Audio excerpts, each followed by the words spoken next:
Welcome to Tenor Tech, where I solve the problems you didn't even know you had. You start by pausing Riders Republic and opening the settings screen right away.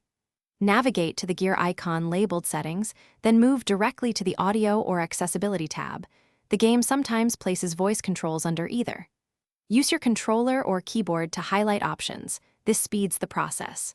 Once in the correct tab, scan for any items named Voice Assistance, Narration, or Voice Prompts. Make sure you keep an eye on both audio and accessibility, because placement varies by platform. Next, locate the specific voice assistant toggle. Look for labels like Voice Assistance, Narration, or Voice Prompts.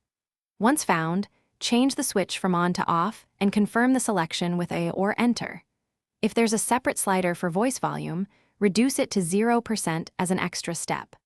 Also check subtitles and HUD voice volume to ensure the assistant won't still speak through a different channel. These steps remove spoken guidance while preserving other game sounds and effects.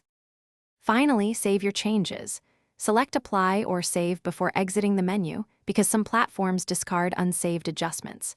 Resume gameplay and trigger a known spoken event like mission prompts or on-screen tutorials to verify the voice assistant is off.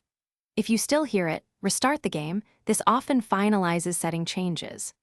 One troubleshooting tip: if audio persists, toggle both voice assistants and any HUD narration sliders off. Then restart. That sequence fixes cases where multiple overlapping voice settings remain active. Thanks for watching. Subscribe to keep your life in tune.